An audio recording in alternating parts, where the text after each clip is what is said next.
Steam வந்து அவங்களோட next gen console release பண்ணியிருக்காங்க. இதுக்கு முன்னாடி வந்து ஸ்டீம் டெக் இருந்துச்சு. இப்போ அது வந்து ஸ்டீம் மிஷின் அப்படின்னு ஒரு ஸ்கொயர் ஒரு டெசராக்ட் பாக்ஸ் மாதிரி ஒரு மாடலில் ரிலீஸ் பண்ணியிருக்காங்க. இது வந்து இன்னும் வெளியே வரல. 2026 ஸ்ப்ரிங் இல்லை சம்மருக்கு தான் வரும். ஸ்டீம் மிஷினில் நீங்கள் பிசி கேம்ஸு அப்புறம் ரூமர்ஸ் என்ன சொல்லுதுன்னா PS5 கேம்ஸும் நிண்டெண்டோ கேம்ஸும் இல்லை எக்ஸ்பாக்ஸ் கேம்ஸுமே எமுலேட் பண்ணிக்கலாம் அப்படின்னு சொல்கிறாங்க.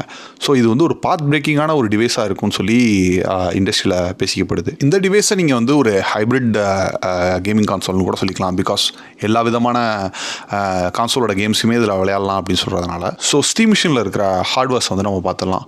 CPU வந்து ஒரு கஸ்டம் AMD Zen 4 6 கோர் இருக்கிற CPU கொடுத்துருக்காங்க. GPU வந்து AMD RDNA 3 with 28 computing units இருக்குது. 2.4 GHz வரைக்கும் கிளாக் ஸ்பீடு கொடுத்துருக்காங்க. 8GB DDR6 VRAM கொடுத்துருக்காங்க. ரெகுலர் RAM வந்து ஒரு 16GB DDR5 கொடுத்துருக்காங்க. ஸ்டோரேஜ் வந்து 512 to 2TB NVMe SSD கொடுத்துருக்காங்க. இது போக இதில் வந்து ஒரு மைக்ரோ SD ஸ்லாட் வேறு இருக்குது, நீங்கள் எக்ஸ்பேண்ட் பண்ணிக்கிறோன்னா. ஸோ அது வந்து ஒரு பெரிய ஆடர் அட்வான்டேஜ். டார்கெட் பர்ஃபார்மன்ஸ் பார்த்தீங்கன்னா 4K 60 FPS வரைக்கும் இந்த இதில் வந்து பர்ஃபார்மன்ஸ் நம்ம பார்க்கலாம். இது 6 times ஃபாஸ்டர் தேன் ஸ்டீம் டெக். ஸ்டீம் மிஷினை பற்றி அது ரிலீஸ்க்குள்ளே வேறு என்னெல்லாம் அப்டேட் வந்தாலும் நம்ம சேனலில் நம்ம கண்டிப்பாக அப்டேட் பண்ணுறோம். நெக்ஸ்ட் இயர் வெளியே வரப்போ இதை பற்றி இன்னும் டீட்டெயிலாக நம்ம வந்து ஒரு ஃபுல் வீடியோவை கூட பார்க்கலாம்.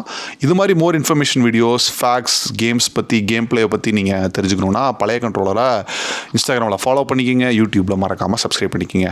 நன்றி, வணக்கம்.